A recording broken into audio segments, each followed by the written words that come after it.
So welcome to the Entrepreneurs with myself, Chris Jones, and my monthly podcast, of course, talking to people of influence who change, who shape, who influence people's lives from all over the world. And this month, my guest is, well, basically, I'm going to call you a serial entrepreneur because basically that's what Donna Ali is. Donna Ali, welcome, first of all. Thank you, Chris. Thank you for having me. Yeah, a serial entrepreneur. I think that sort of sums you up, really, because you've done these amazing things, and we'll talk about that in a second. Now, I met you recently after you won a very well-deserved award with Cardiff Met University. You're the founder of Be Excellence, and we'll talk about that in a second, and you're an amazing advocate, a supporter, of course, for equality and development, and you have a passion for education. And I've seen this quote. I'm not sure if it's yours or not, but education does not transform the world. Education changes people. People change the world. That's very deep, Donna. Yes, I would like to take credit for that, but it's a quote by Paulo Ferreira, who was he was a Brazilian pedagogy, critical analysis of pedagogy. Let's put it that way. Yeah, so he believed that education was not really a systematic process, but a process that changes people internally and then they change society. So I just love that quote. But does that then in turn sum up your philosophy for life, I suppose, that education changes people and education is a big part of your being, I suppose, if that's one of the better words? Yeah, I recently went back to education in 2015. I went to study theology. That was a bit of a narrow path for me, so I left and came back to Cardiff. I was living in Malvern, beautiful Malvern. It was a really great time in my life, but I felt that the course was very narrow and I wouldn't meet enough people talking about God. So I came back to Cardiff and studied health and social care and graduated in 2020. Wow, theology. Now that sounds serious. Yes. Yeah, it was very serious. Yeah, but obviously something that you believe deeply about and you wanted to know more about, and again, it's a part of who you are. Yes, am I right? Yeah, I began to go to church in 2013 and I absolutely loved it. Never really had a kind of religious background or upbringing. But whilst I was on that journey, just exploring things, I think I got divorced and life changed dramatically for me. And I ended up in church. I absolutely love the culture. I love the environment. I love the people and what they stood for. Majority of the people within the church wanted a better society. And I started, I've got a hairdressing background. So I would go to church about 5 times a week and serve on different ministries. And one of them was on a Saturday night, we would feed the homeless and I would cut their hair. So that really started my journey into education because I wanted to know why these people ended up in the situation they did. And lots of people in the church said that I'd be a great minister, and I decided to go and study theology. Yeah. Hang on then, and move on to being in minister. Is that the goal? It was, but yeah, I'm not kind of down. I don't follow that route anymore. Okay. But it was a great part of my life, and yeah, I enjoyed every minute of it. I met some really great friends, and really expanded my mind and my thoughts around being who I am and who everybody else is and why we're here. But it can take you down a bit of a rabbit hole, and it can get a little bit unhealthy as well. So I came to put my feet back on the ground and came back to Cardiff and studied health and social care. Okay, I mean, your feet on the ground by going around the homeless and helping them and, cutting their hair. And we'll talk about your background in a second. That's amazing. And I've done sort of fairly similar things myself. Now, I mean, identity is obviously a big part of your entrepreneurial spirit, I suppose, your ethos. But can you tell us about first of all your cultural identity, if you like, your background, where you're from, where did you grow up and that kind of thing? So I grew up born in Wales, grew up in Llanrymney, and then moved to Grangetown. I'm very mixed race. So my family, I struggled with my identity, actually. I didn't know who my real father was until I was a lot older, until I was a teenager. So in terms of my heritage and my culture, if you like. I was brought up in a mixed race household. My mum's got an Arabic background, also Maltese, a bit of Welsh in there as well. And then my stepfather was Caribbean. And then later on, I found out that he wasn't actually my dad. And another man called Carl Randolph was, and he's from America. So my mum and him had a little bit of a relationship at 17, had me, and then he went back to the States. And my father's from a Bangladesh and African-American background. So yeah, I've been on this search for my identity quite a long time, actually. And do you think, though, without being flippant, do you think you found it now? Was it hard? That's when you found out? I think identity is a really difficult thing to nail down, because it was really important for me to know my cultural identity, because society told me what I was, you know, being called different names, the P word and the N word as I was growing up. So to me, I think society put it on me as to kind of pigeonhole me in, as to who I was. So I think it was a journey for me to find that out. And then my daughter bought me a gift, and it was a DNA test in 2019, and it threw up quite a few surprises. But finding out that I was 47.8% African was a real shock and a surprise. Has it changed me? A little bit, but I really think your identity is who you want to be and what you connect to, really. And I connect to my daughters, I connect to being a mum, and that's my identity and the things that I do. So really, I thought it would make a massive difference in my life, and it really hasn't. And again, being too personal here, have you gone out to the States and met your biological father, as it were, and become part of the family in that respect? Well, it's a really strange one, because obviously years ago we didn't have social media. So my dad and I would secretly write to each other, because my stepfather wasn't happy about me knowing that he wasn't my dad. So me and my mum would write letters secretly to my dad in the States. But thankfully, the power of social media, we have a really great relationship. We connect often. And I've always felt a sense of connection with my dad. We're very, very similar. I've met him 3 times physically, and I'm hoping to go out this year again. But even though the distance is there, we're very, very close. And I feel like I have a better relationship with him than I do the other side of my family, if you like. Okay. You talked about being brought up in Cardiff.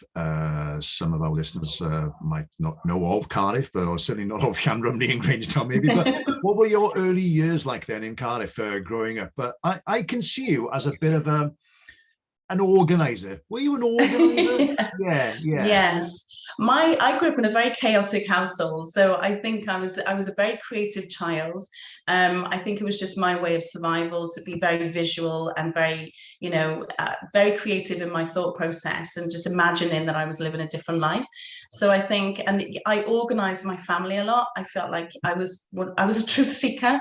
They call children who are like that truth seekers, and I think I was the one that needed to make sense of everything. Who are you? Who are you to me? How does this play out? So I think my organization skills comes from that chaos, really, trying to make sense of things. But at the same time, confident in school? Were you always doing things in school at the top of the class? Were you a head girl? I bet you were a head girl, were you? I kind of was, but not in the right sense. Yeah, I loved education, I loved school, but yeah, I wasn't. I think parents play a really massive part in supporting the child's education, and I don't think that I was supported. But I loved learning. And then you kind of in the classroom. I was the kid in the classroom that could organise the children, especially for the supply staff. I would tell all the kids to be quiet and to listen and pay attention. They would listen to me. So yeah. Right, okay. So obviously confident and quite scary. It sounds you were quite scary. No, I wasn't scary. I don't know. I just think I had. I think it was out of respect, and I wasn't like a bully or anything like that. But I just think I was somebody that they listened to, and maybe I was a little bit influential at a young age. I don't know, but yeah, that's why you're on this podcast, Donna, because you're an influencer. Absolutely. So, I mean, did your what's the word? I suppose contempt, I suppose, for discrimination, inequality start then? Were you seeing signs of you doing things that you weren't happy with then? Yes, absolutely. My stepfather played a lot of Bob Marley in the house. My home was everything you know, everything was around Bob Marley. He was absolutely fascinated with him. So I grew up with all the lyrics of the Bob Marley songs that talked about injustice and love and peace and all of these beautiful messages that Bob Marley spoke about and sang about. So when I was at school, the child or my peers who were being discriminated against, and that didn't just mean race, it could be for anything, I was the one that stood up for them. And it's just always been something that's in me. I don't know why. I just don't like injustice. I like things to be fair and equal, and I think it just comes from my upbringing. I just wanted things to make sense, and that's, I think, what spurred me on, really. It's amazing that you were influenced by Bob Marley in his songs. That's brilliant. Yeah. But you talk quickly about you know, race. I mean, were you? I mean, without sounding stupid here, were you a victim of racism? Was it prevalent? Was it obvious in those days? I mean, Cardiff is well known, I would think, for being quite tolerant over the years. I know there's been a few problems over the years, fair enough. But you know, compared to other cities, but I'm presuming there was still, in inverted commas, racism still quite obvious, yes? Yeah, in Lamramney, it was it's in the east of Cardiff, so it was quite out the way of the centre of Cardiff, if you like. Yeah. So I was brought up there, which was predominantly white, and there was a lot of skinheads around in the 80s. So myself and a small number of other young people who were from different backgrounds did have racism, definitely. We were like chased down the street and, you know, called the P word. I was called the P word when I was a little girl quite often because of my complexion, and I had long hair. So I looked more Asian than I did anything else.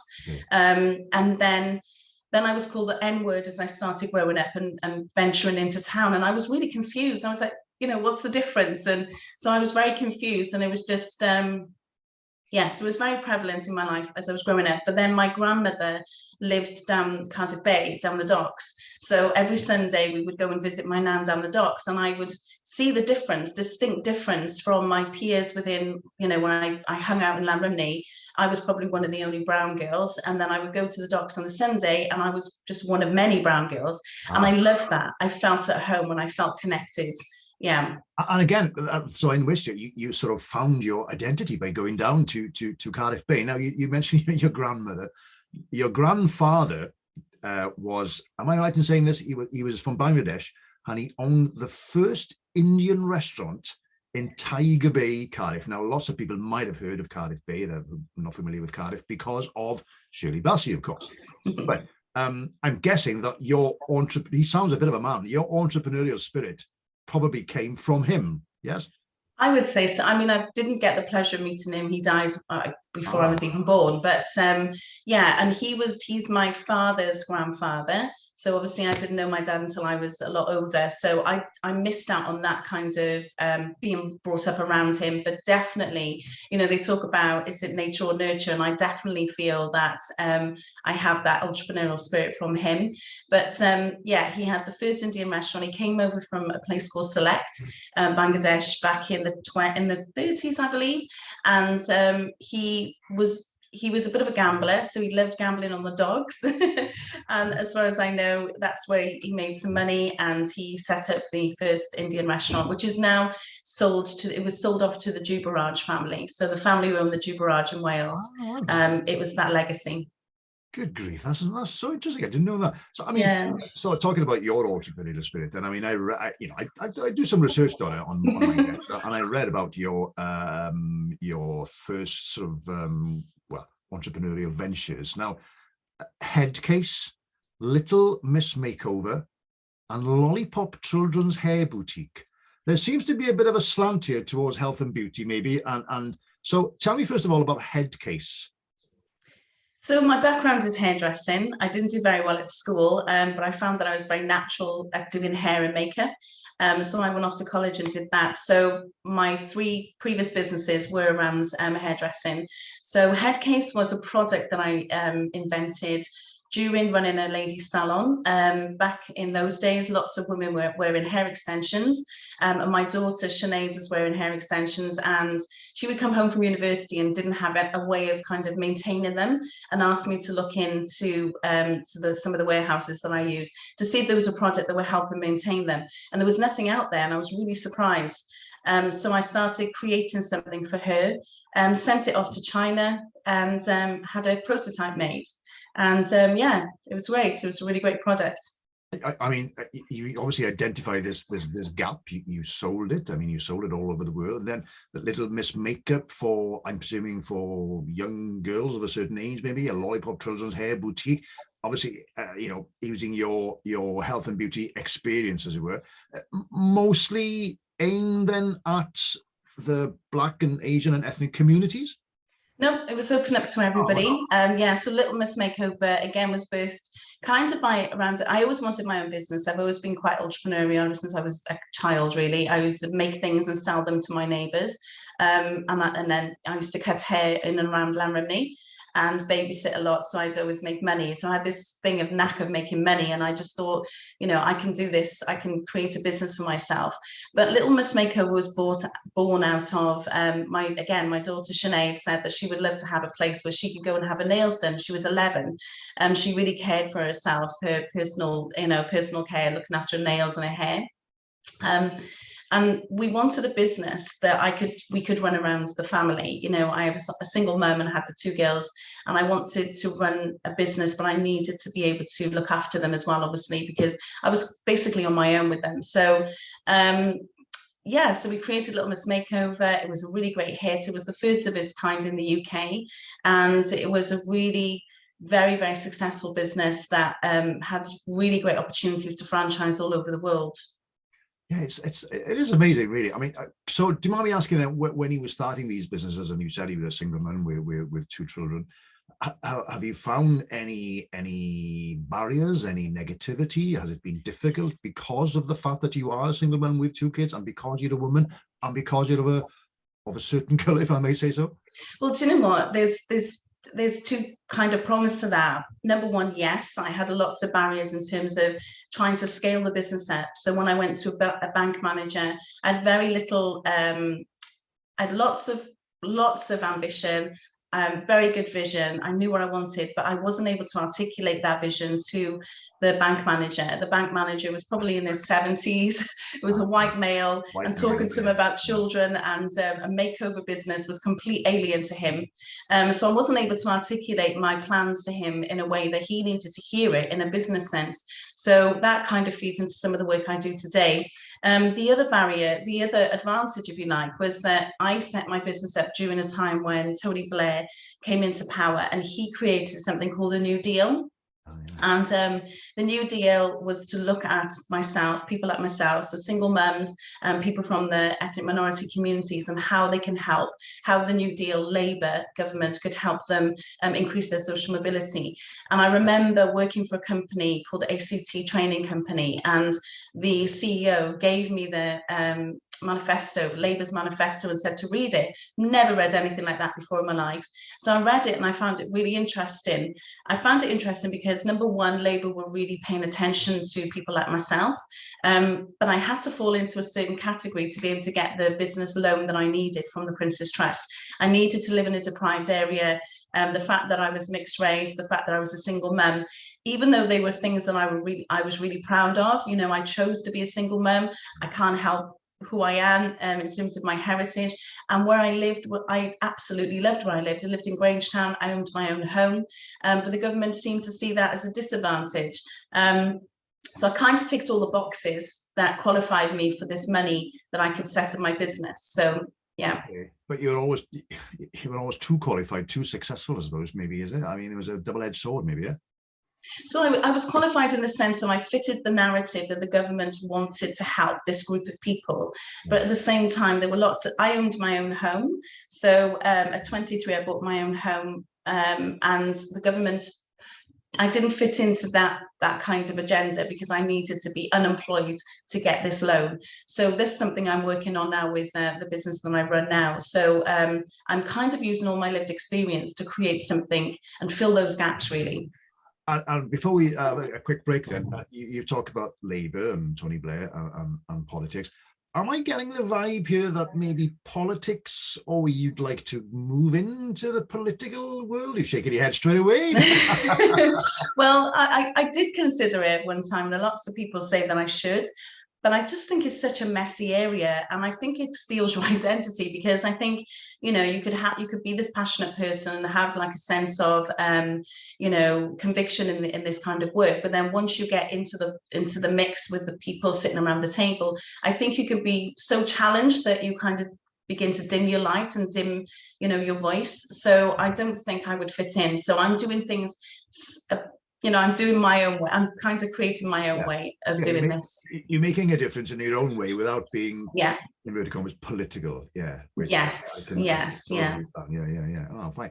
It is amazing that you've owned your own home and you did all these successful things at such a early age, Donna. I mean, you still do, for goodness sake. Oh, well, let's stop for 2 seconds. Right, I am going to explain something on you. I'm going to give you 10 questions, 10 quick fire-ish questions, but you can explain, you can elaborate. Okay, let's put the clock on now. So, Donna Ali, good Welsh girl, rugby or football? Rugby. Oh, straight away. So, what is your greatest weakness, do you think? Maths. Maths? Yes. Now, that's interesting. That's interesting because I do a lot of work with entrepreneurs in colleges and big ideas, Wales, and I always say, don't worry, you don't have to know everything about everything. And that's really good because I'm hopeless in maths as well. But that's your biggest weakness, yeah? So what do you do about that? How do you get over that? Oh, wow. Well, we've got calculators now. We've got lots of access to things on YouTube and things like that. So, getting my head around the difference between margins and profits and things like that. So, yeah, YouTube has been really, really helpful. But back in the... Yeah, go on, sorry. Sorry, back in the day when I set up my other businesses, I would literally just collect everything and just hand it to my accountant. But I'm really challenging myself with this business because it's a social enterprise. So I really feel that I have a bigger responsibility to the grants and the funding that I'm receiving. So I want to know where it's going and I want to know how to make it work. So I'm challenging myself to not be scared of maths. I think it was something I was scared of before, but now I'm trying to face it head on.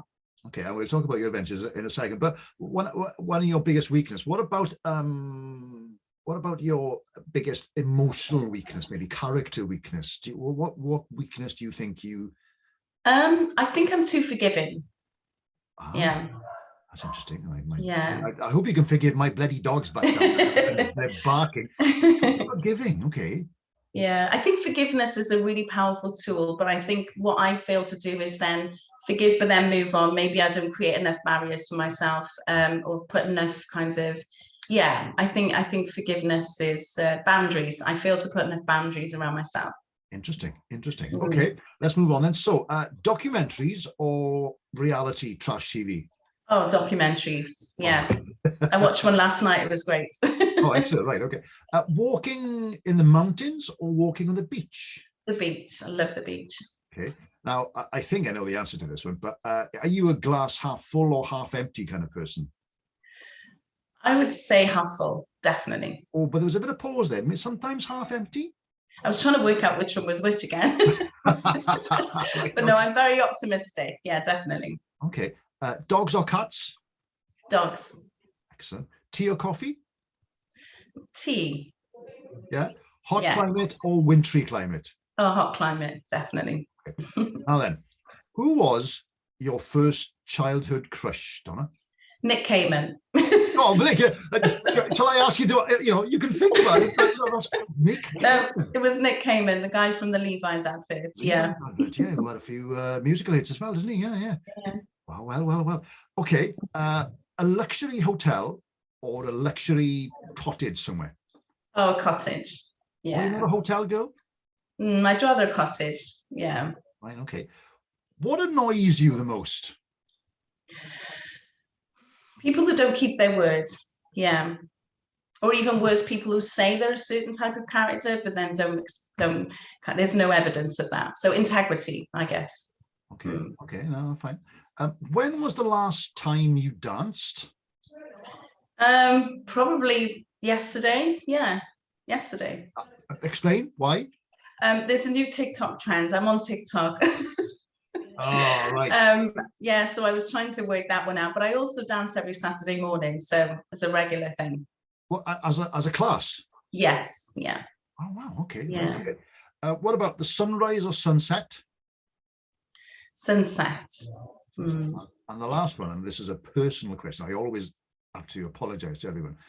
Have you ever stolen anything? Yes. Again, a little bit too fast there, Donna. Go on, I'm explain. a very honest person. There you are, yeah. Oh my gosh, probably the last thing I stole was probably from a hotel. Sounds terrible.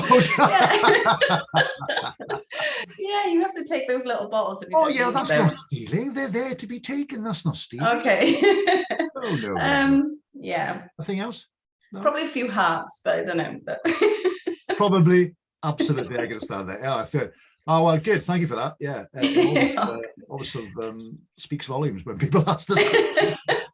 Oh, very good. I mean, so let's move on then. We talked earlier on about, Cardiff in my life is certainly known for racial tolerance over the years. Can you, I mean, is it better? Is it as bad as it was? Are things getting better? Do more work needs to be done? Well, I think personally, the pandemic exposed a lot of what's going on in Wales, or what has been going on in Wales. I don't think there's. We can say that there's not a lot of racism in Wales, but actually I hear on a daily basis of children experiencing racism in school. And I think maybe the pandemic had something to do with that. With the BLM movement, it was a very quiet moment. The racial tension came to the forefront. Lots of conversations going on. But I think personally, my fight is with not individuals. It's more to do with more institutions. And yeah, you're right. Wales is a very tolerant place. We've always been a place of sanctuary and refuge, which I'm really proud of. And we've also introduced the Anti-Racism Action Plan, which is a really important and pivotal piece of legislation that allows my work to happen, and others as well. But there's always room to improve. And you say organizations, charities, companies need to be aware of that. And there's so much more work to be done, really, isn't it? Absolutely, yeah. I think it's about attitudes, and it's just knowledge. What I'm trying to create is opportunities for people from Black, Asian, ethnic minority communities to improve their social mobility, looking for gaps on how we can improve that. But ultimately, it's about improving race relations and changing mindsets, really. And as part of this this whole what the word is, venture of yours is, you've been working with South Wales Police, if I'm right. Well, I joined the IAG last year, which just means that I'm a member of the independent advisory group for South Wales Police. We meet once a month and we just look at body cam footage. We talk about some of the issues within society that, we're kind of like a critical friend. So we just offer our advice to the police on what we think could be done better. And it's not always about race, it's about other issues as well. Okay. And of course, as we talked earlier on, education. That's Tony Blair. That's an education. I mean, with your entrepreneurial skills, you've developed all kinds of things. Tell me about Super Citizens. Wow. So the Super Citizens is a lesson plan for Key Stage 2 pupils, so around the age of 8 till 11, actually. So Super Citizens is essentially my health and social course for kids. When I did that course, I learned so much about society. I learned so much about my own citizenship and my rights and my responsibilities, that I thought, wow, everybody needs to know this from a young age. If we get young kids to think about this from a young age, then I think they will grow up with a greater sense of identity in terms of who they are in society and how that plays out in their life. So it's looking at everything, really.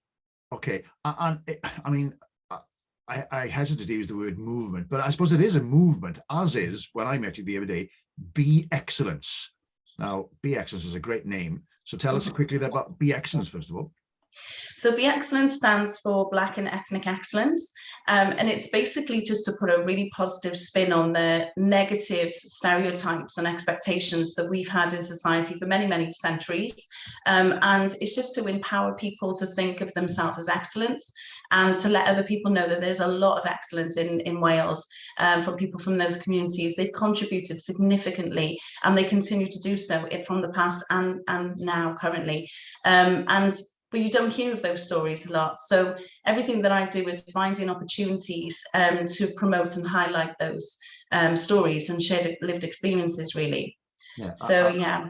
And that's one of the things I was reading about you when you won this award in Cardiff Met the other day. Now, we talked about your grandfather was this entrepreneur and a businessman, and you're very, very successful, obviously.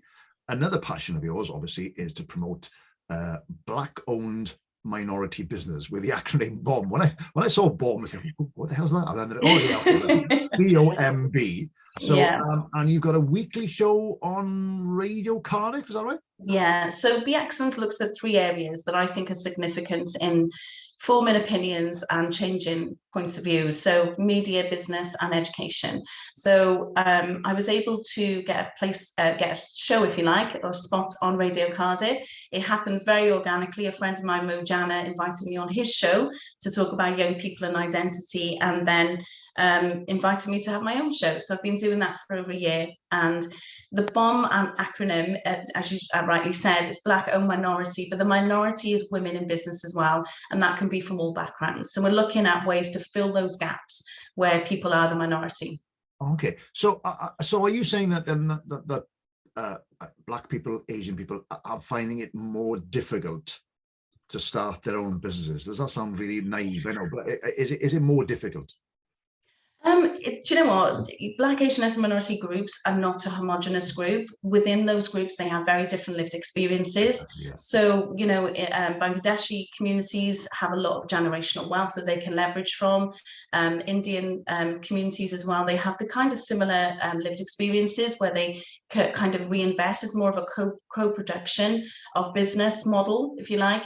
And then when we talk about Black, we have to be very careful that we're not just putting everybody who has Black skin in the same boat. You know, there's 54 different countries in Africa, but we all assume that Africa is just the same culture, the same experiences, but they're very different. Yeah. So, you know, eventually, even though I've called my business Black and Ethnic Excellence, hopefully we're going to come away from these terms in the future and see people for who they are and their own personal experiences and stories, because that's how we're going to really change things. So if you're not going to go into politics, and you just said about your Radio Cardiff show, do you see yourself going more into the media, doing more presenting, doing more of that kind of thing? Is that what you'd like to do? Well, I've absolutely loved that experience. And what I love about it is that I get to hear really powerful stories from people that I've seen around in the communities for years and years and years, but didn't really know much about them. And then they come on the show and share these really amazing stories. They're really powerful. And I think they tell a story of resilience and contribution. So I really want to share those more. And if I could do that on a bigger platform, that would be great. But in terms of my ambition and my personal career, it's just to keep doing a little bit more of what I'm doing now, identifying these gaps and filling them with opportunity. I was thinking of joining BBC Wales, but I thought, well, if I do that, I'm going to be told what stories to tell. And I love the autonomy of being able to tell the stories that I want to tell. And that's the whole point of my show. Yeah, that sounds a good choice. That is, yeah. Do your own thing. So, I mean, my final question was, what's left to do?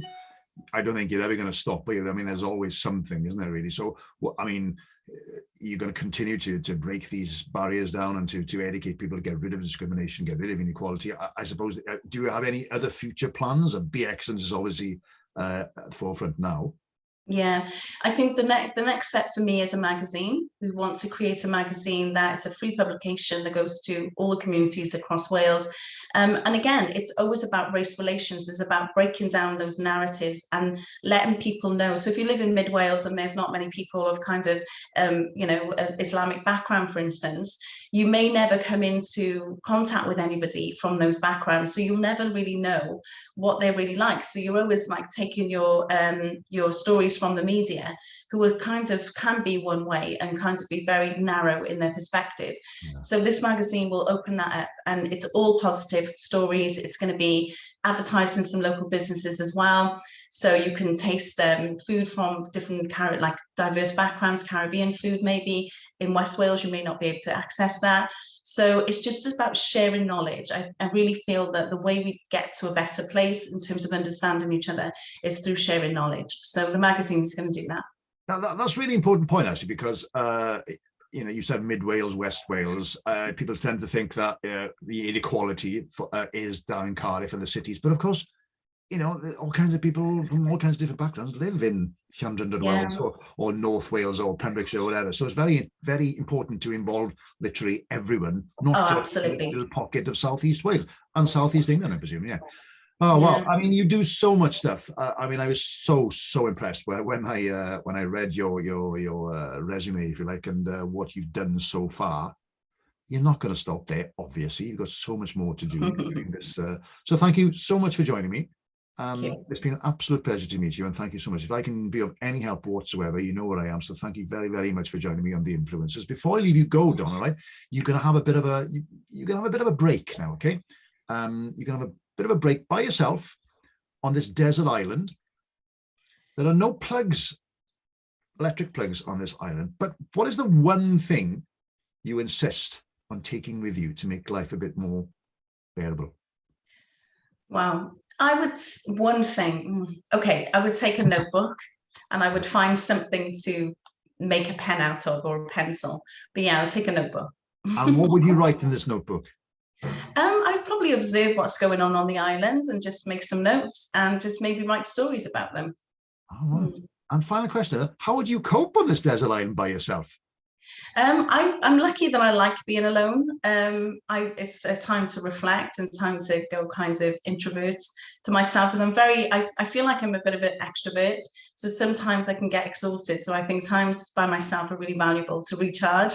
But I do love people as well, and I love being around people. So I would find it difficult, but yeah. Okay, but what about practicality wise? How would you cope? 2 weeks on a Practicality. desert island by yourself? I'm very resourceful. Yeah, I'm very resourceful.